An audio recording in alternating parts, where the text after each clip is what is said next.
spiritual rhythms, spiritual disciplines, they're just massive. There's no way to overstate uh, their importance. And for me, without sounding just like a boring, typical pastoral leader person, you just like reading the Bible on a daily basis is just massive. For me, it's almost always the starting point because I don't know how other people are wired. I know people that are much more spiritual than me.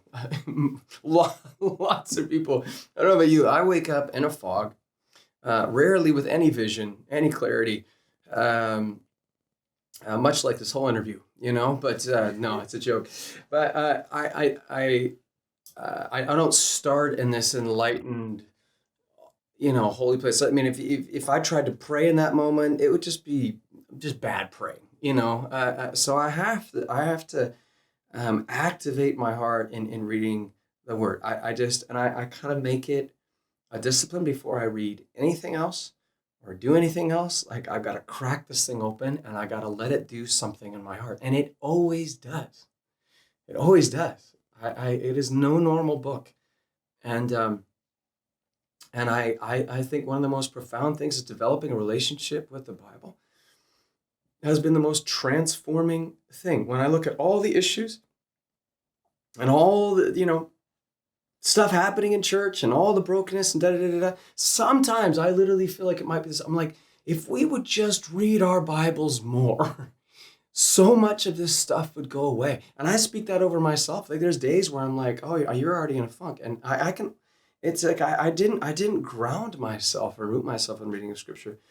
So I will start there. And the other thing is I find books. I'm really attracted to books that are devotional.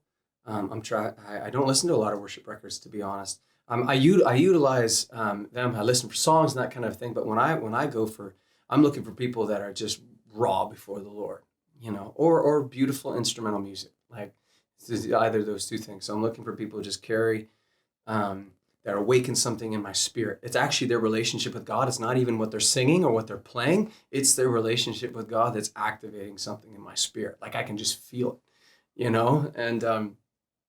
and that awakens my heart. I will go for runs to worship music because I find that somehow when I'm running and I'm listening to something, like worship, like it activates something in me, and all of a sudden, like I begin to come alive. So I have all kinds of different rhythms, and I just do them on a consistent basis. I don't think it matters when or how or all the little different things. It's just like consistency is everything. Like you got to develop this relationship. Sometimes I'll sing the Psalms. I'll just get down on a piano and I'll just sing, the Psalms when I don't have a song in my own heart. Like I'll sing the Psalms, and then something will get awakened.